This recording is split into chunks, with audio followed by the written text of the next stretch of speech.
A city that started as a cluster of mud huts on a hill would go on to rule 3 continents, hand down the laws that half the modern world still runs on, and collapse so completely that Europe would spend the next 1,000 years trying to remember what it had lost. This is not the story of one empire. It's the story of at least 3: a kingdom, a republic, and an empire. Each one built on the wreckage of the one before it, each one convinced it would last forever, and each one wrong. At its height, one government controlled the weather-beaten hills of Britain and the deserts of Egypt at the same time. A person could walk from Spain to Syria and never leave the same set of laws, the same currency, the same roads, and then in less than 5 centuries, all of it came apart. How does something that big fall? Not all at once, not from a single blow. It happens slowly, then all at once, through debt, through ambition, through a handful of men who wanted just a little more power than the system was built to give them. By the end of this video, you'll understand exactly how a town of shepherds became the most powerful state the ancient world had ever seen, and exactly what it cost to keep it that way. If you want the full picture without missing a single turning point, hit subscribe and turn on notifications now, because this channel breaks down history like nowhere else, and you won't want to miss what's coming next. According to Roman tradition, the story begins around 753 BC, with twin brothers raised in the wild and a disagreement over where exactly to build a city. One brother won that argument. The city took his name, Rome. For the next 2.5 centuries, Rome was ruled by kings, 7 of them, according to tradition. Under their rule, Rome built its first roads, its first temples, its first laws. But kings by nature concentrate power in one place, and eventually that power was abused badly enough that the Roman people decided they'd had enough of being ruled by a single man's word. Now, around 509 BC, the last king of Rome was thrown out of the city entirely, and in his place, the Romans built something the ancient world had rarely seen before: a republic. Power would now be shared, split between elected officials, a senate of the wealthy and experienced, and assemblies where ordinary citizens could vote. No king, no permanent ruler, just a system built specifically to prevent any one person from ever holding that much power again. It's worth remembering that promise, because 500 years later, it's exactly the promise Rome would break. For the next several centuries, the Roman Republic did something almost no ancient state managed to do consistently. It kept winning. Slowly, methodically, often brutally, it absorbed the other cities and tribes of Italy. Sometimes by force, sometimes by offering conquered peoples a path to Roman citizenship, which turned former enemies into future soldiers. By the middle of the 3rd century BC, Rome controlled the entire Italian peninsula, and then it looked across the water toward a rival trading power on the coast of North Africa, Carthage. What followed were the Punic Wars, a series of conflicts stretched across more than a century that would decide who controlled the Western Mediterranean. The most famous chapter came when a Carthaginian general named Hannibal did something no one in Rome saw coming. He marched an army, including war elephants, over the Alps and into Italy itself. For over a decade, Hannibal moved through Roman territory, delivering defeat after defeat to Roman armies sent to stop him. At one battle, at a small town called Cannae, Rome lost more soldiers in a single day than in almost any other battle in its history. For a moment, it looked like Rome itself might not survive. It did. Rome refused to negotiate, refused to give up, and eventually turned the tables entirely, sending its own army to strike at Carthage's home territory in Africa, forcing Hannibal to abandon Italy and return to defend his own city. Rome won. And a few decades later, in the Third Punic War, Rome made sure Carthage would never threaten it again, leveling the city and absorbing its territory outright. By 146 BC, Rome wasn't just an Italian power anymore. It controlled Spain, North Africa, and was rapidly expanding into Greece and the Eastern Mediterranean. The Republic had become an empire in everything but name, and that was exactly the problem. Empires need governing, and the Roman Republic's system, built for a mid-sized Italian city-state that was never designed to run territory spanning 3 continents. Provincial governors grew wealthy and powerful far from Senate oversight. Armies that used to fight for Rome increasingly began fighting for whichever general paid and rewarded them best. Loyalty shifted from the state to individual commanders.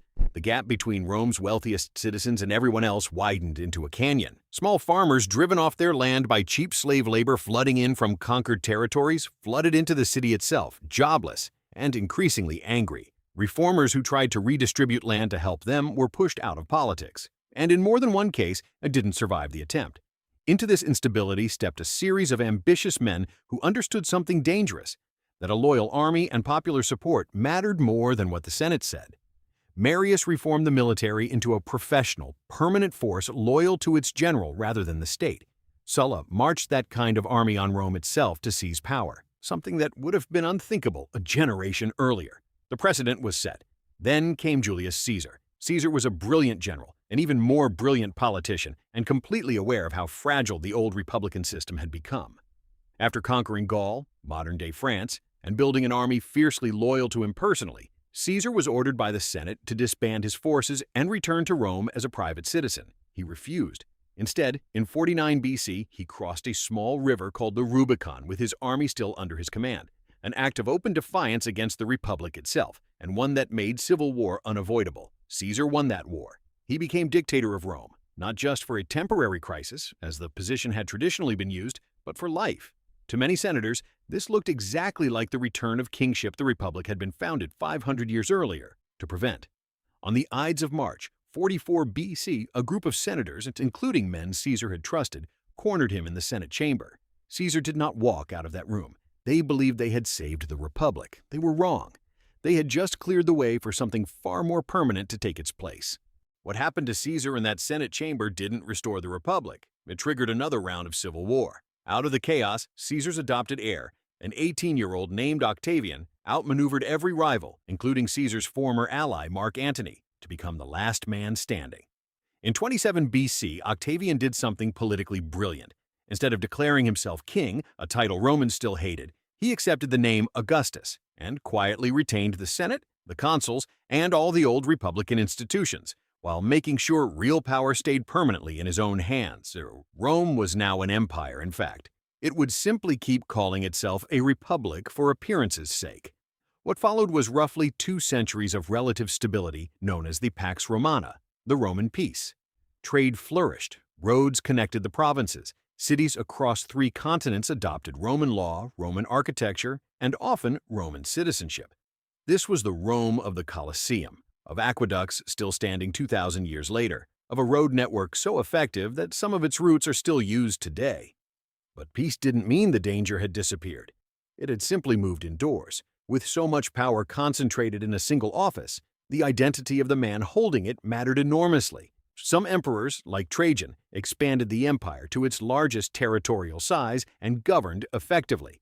Others, like Nero and Caligula, became infamous for erratic and destructive rule that terrorized the very court around them. In an empire built entirely around one man at the top, a bad emperor wasn't just an inconvenience, it was a structural risk to the entire system. By the 3rd century AD, those risks caught up with Rome all at once.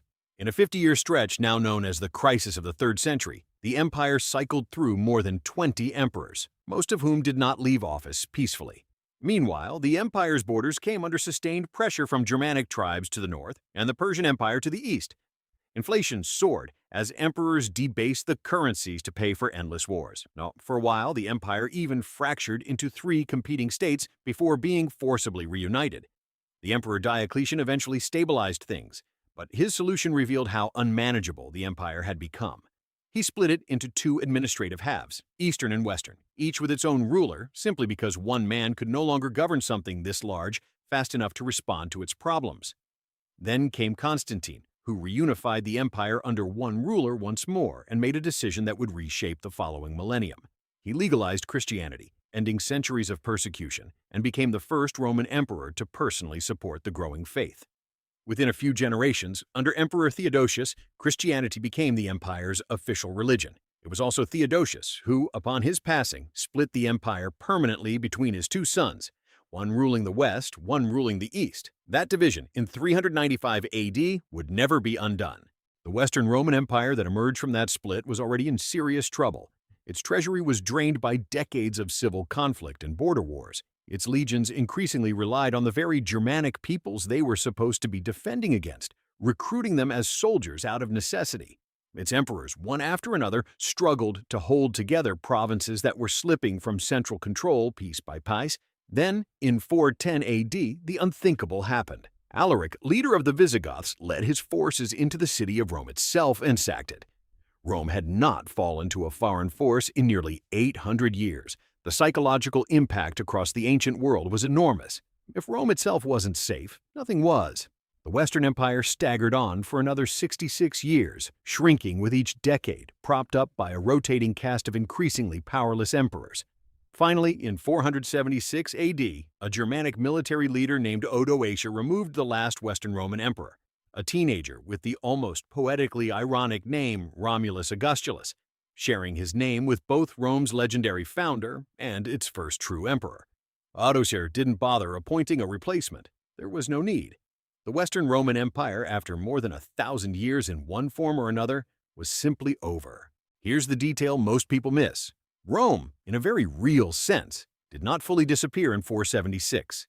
The eastern half of the empire, what we now call the Byzantine Empire, kind of kept going, with its capital at Constantinople, for almost another 1,000 years. Its citizens still called themselves Romans. Its emperors still saw themselves as the direct continuation of Augustus's line. It wasn't until 1453, when Constantinople finally fell to the Ottoman Empire, that the last living thread connecting back to that original city on 7 hills was finally cut. That means the Roman state, counting from its traditional founding to its final end in the East, lasted well over 2,000 years. Almost nothing in human history comes close. And even after both halves were gone, Rome never really left. Its language split into Spanish, French, Italian, Portuguese, and Romanian. Its legal principles still underpin courts across Europe and beyond. Its architecture, the arch, the dome, the aqueduct, shaped nearly every civilization that came after it. Even the calendar you're reading this date on traces its structure back to a reform Julius Caesar ordered more than 2,000 years ago.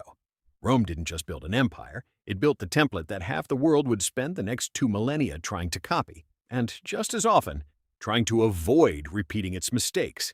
A republic that feared kings ended up creating something far more powerful than any king it had ever overthrown. And in the end, the very thing that made Rome unstoppable for so long. One man holding all the power, all the loyalty of the army, all the weight of the state on his shoulders, is the same thing that eventually brought it down. That tension never went away. It just kept finding new emperors to test it on.